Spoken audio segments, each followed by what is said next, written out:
Okay, so welcome to the last video, and basically now we're going to be discussing the standard equation for a parabola.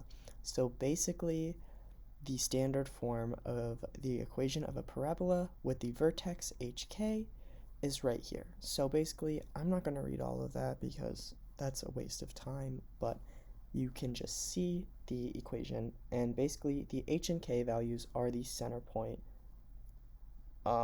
Oh no, sorry, not the center point. They are the vertex of the parabola. So it is the point at the very top or very bottom of the parabola. Um, so you can see as one of these equations is on a vertical axis or directrix, and the other one is on a horizontal axis directrix. So basically, the difference between these is there there's a slight like difference in just the layout of it. There's just you can see. So the focus lies on the axis p units from the vertex. If the vertex has the origin of 0, 0, then the equation takes on a different form seen below. So basically, this would be the different equation that you would use if the vertex had the origin of 0, 0. So you would just use these, and that is it on a vertical axis or a horizontal. So basically, you can see all of the different axes in this image. I thought it would be really nice to include because it just shows a lot, and all of the different directrix things. So next, an example problem. So find the standard form of an equation of the parabola with the vertex at the origin of focus of 0, 4. So the axis of a parabola is vertical, passing through 0, 0 and 0, 4. The standard form is x squared equals 4py, where p equals 4, so the equation is x squared equals 16y, or y equals 1 over 16x squared.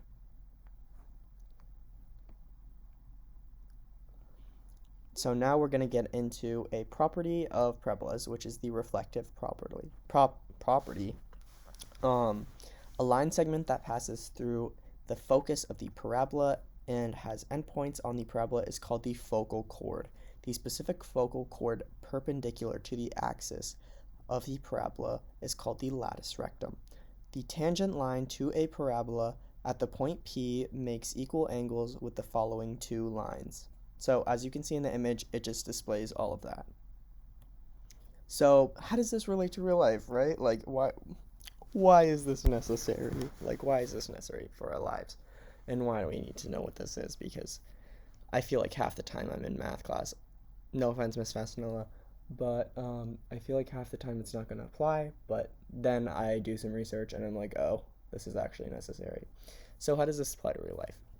So circles and parabolas are heavily used in architecture throughout our society. If an architect needs to figure out the measure of a circular structure or building, they can use the equation. So this also relates to information technology because the software that architects use to build buildings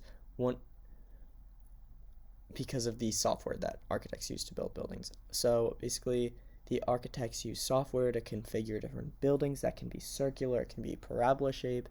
One of the most prominent structures that is actually a parabola is the St. Louis Arc in St. Louis, Mississippi. Or Missouri, sorry. So here is my works cited. Yay!